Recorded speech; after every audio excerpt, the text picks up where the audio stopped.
대중에게 늘 유쾌한 웃음을 주던 개그우먼 박나래.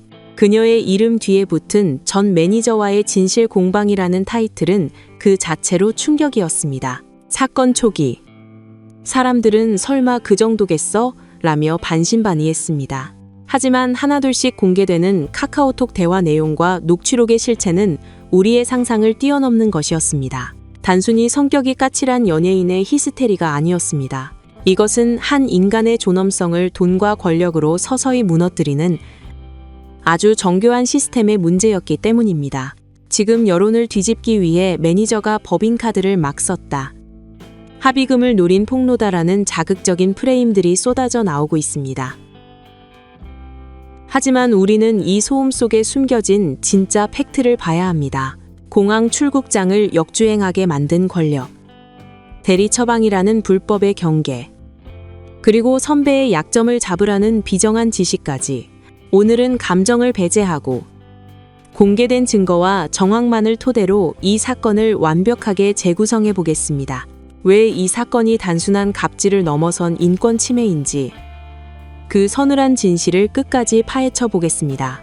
가장 먼저 짚고 넘어가야 할 것은 현재 박나래 측을 옹호하는 쪽에서 내세우는 강력한 무기, 바로 돈 이야기입니다. 매니저가 1년에 법인카드로 7천만 원이나 썼다. 이 문장만 보면 마치 매니저가 회사 돈을 횡령한 파렴치한처럼 보입니다. 하지만 숫자의 마법에 속으면 안 됩니다. 디스패치가 공개한 정확한 내역을 뜯어보면 1년 사용액은 약 4,800만 원 수준이었습니다. 이걸 12개월로 나누면 월 400만 원 꼴입니다. 자, 톱스타의 매니저가 한 달에 주유비, 주차비, 진행비, 식대, 현장 경비로 400만 원을 쓰는 게 과연 횡령 수준일까요? 오히려 빡빡한 스케줄을 소화하는 톱급 연예인의 경비치고는 지극히 정상적인 범주입니다. 무엇보다 중요한 팩트는 따로 있습니다. 이 법인카드의 모든 결제 내역은 긁는 즉시 박나래의 휴대전화로 전송되었다는 점입니다. 박나래는 1년 내내 이 내역을 보고받았고 모르는 결제가 있으면 바로 카톡으로 물어봤습니다. 즉, 몰래 쓴 돈은 단 1원도 없었다는 뜻입니다. 그런데 이 내역 중에 도저히 업무라고 볼 수 없는 충격적인 항목이 발견됩니다. 바로 성형외과 결제 내역 360만 원입니다.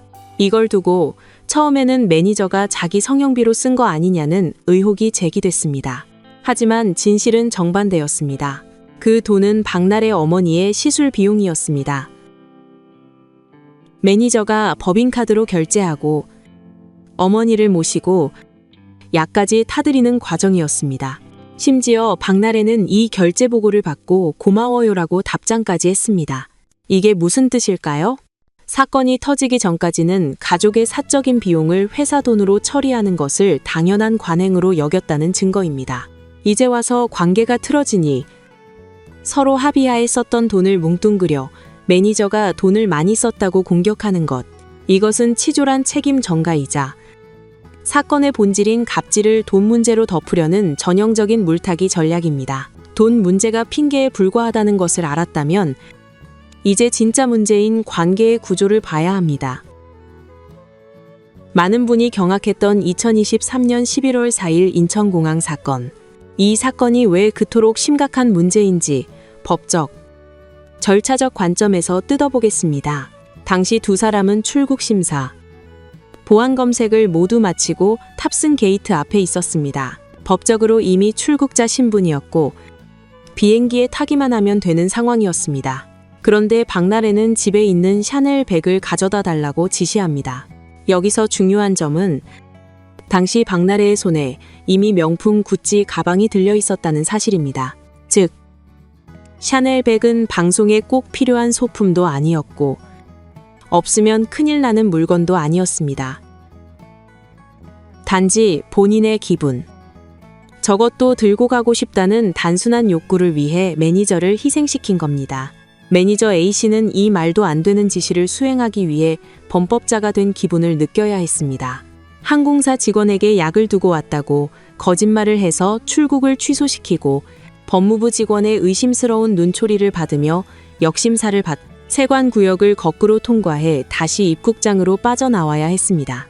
여러분이 직장 상사의 개인적인 심부름 때문에 공항 보안 구역을 역주행해야 한다면 그 모멸감을 견딜 수 있으시겠습니까? 이것은 매니저니까 그럴 수 있지의 영역이 아닙니다.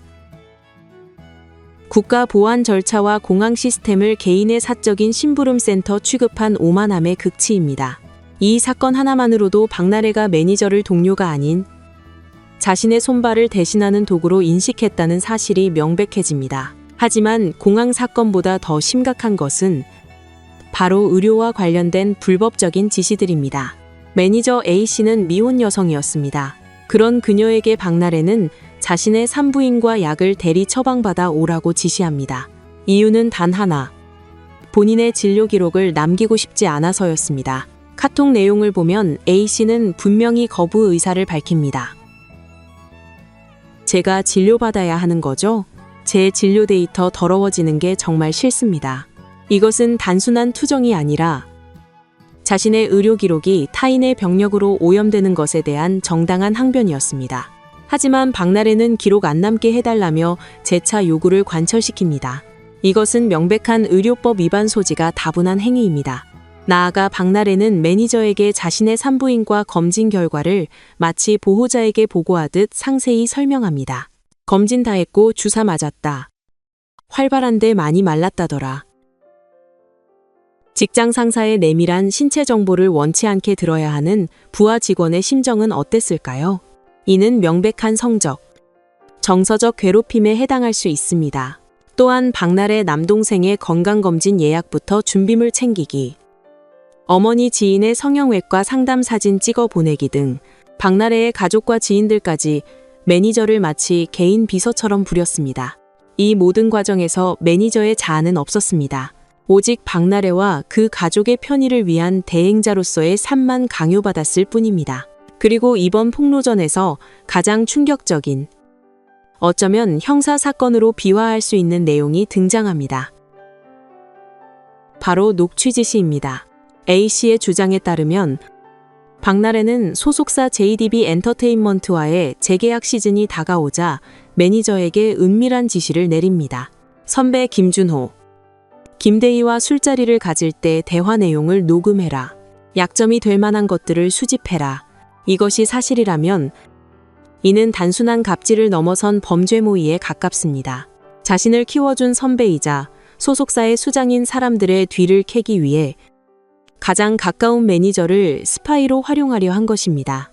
매니저는 업무상 알게 된 비밀을 지켜야 할 의무가 있습니다. 그런데 박나래는 그 직업 윤리를 정면으로 위반하도록 강요했습니다. A씨는 당시 녹취 파일을 박나래와 그녀의 남자친구에게 전달했다고 주장하며 증거가 보관되어 있다고 밝혔습니다. 여기서 등장하는 남자친구의 존재보다 중요한 건 이런 불법적인 지시가 내려질 수 있었던 상명하복의 구조입니다. 만약 매니저가 이를 거절했다면 어떤 일이 벌어졌을까요? 아마도 그 자리에서 해고되거나 업계에서 매장당할 수 있다는 공포가 있었을 겁니다. 이 녹취 지시 의혹은 박나래라는 개인의 도덕성을 넘어 엔터테인먼트 업계의 비정한 생리를 적나라하게 보여주는 대목입니다. 많은 분이 의아해합니다. 그렇게 싫었으면 그만두면 되지 않았나? 왜 시키는 대로 다 했나? 여기에 바로 이 사건의 가장 무서운 지점이 있습니다. 박나래의 갑질은 소리를 지르거나 욕설을 퍼붓는 방식이 아니었습니다. 오히려 미안해요. 고마워요. 수고비 좀 보냈어요라는 달콤한 말과 금전적 보상이 뒤따랐습니다. 샤넬 백을 가져오라고 시키면서도 말투는 부드러웠고 어머니 성형비를 결제하게 하면서도 고맙다고 했습니다. 이것은 전형적인 친절한 가스라이팅입니다. 상대방에게 미안함과 고마움을 표현함으로써 부당한 지시를 거절하면 내가 나쁜 사람이 되는 것 같은 죄책감을 심어주는 방식입니다. 매니저는 언니가 나한테 이렇게 잘해주는데 이 정도 부탁은 들어줘야지라고 스스로를 세뇌했을 겁니다. 경계는 그렇게 서서히 그리고 확실하게 무너졌습니다. 폭력적인 갑질보다 더 끊어내기 힘든 것이 바로 이런 관계성 갑질입니다. 친밀함을 무기로 사적인 영역을 야금야금 침범해 들어오면 피해자는 자신이 피해를 보고 있다는 사실조차 인지하기 어렵게 됩니다. 그리고 그 관계가 깨졌을 때 가해자는 이렇게 말합니다. 우리가 남이었니? 내가 너한테 얼마나 잘해줬는데. 이것이 바로 박나래 사건이 우리에게 시사하는 가장 큰 공포입니다.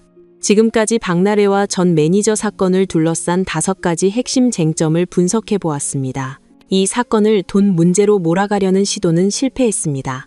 오히려 까면 깔수록 드러나는 것은 톱스타라는 권력을 이용해 한 사람의 인격과 사생활을 철저히 유린했던 구조적 폭력입니다. 업무 시간에는 매니저로, 업무 외 시간에는 하녀로, 필요할 때는 스파이로 한 사람이 감당하기엔 너무나 가혹하고 무거운 역할들이었습니다.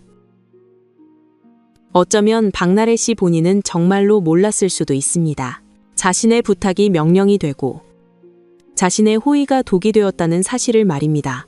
너무 오랫동안 그 위치에서 모든 것을 누리는 것이 당연했기 때문일지도 모릅니다. 하지만 몰랐다는 말로 면죄부를 받을 수는 없습니다.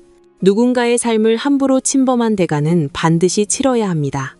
이번 사건이 단순히 연예계 가십으로 소비되는 것을 넘어 우리 사회 곳곳에 숨어있는 친절한 가면을 쓴 갑질에 대해 다시 한번 생각해보는 계기가 되기를 바랍니다. 여러분의 생각은 어떠신가요? 이 모든 것이 그저 매니저의 업무 범위라고 생각하시나요? 아니면 선을 넘은 착취라고 보시나요? 댓글로 여러분의 다양한 의견을 남겨주세요. 오늘 영상이 유익하셨다면 구독과 좋아요 부탁드립니다. 다음 영상에서 더 깊이 있는 분석으로 찾아뵙겠습니다. 시청해주셔서 감사합니다.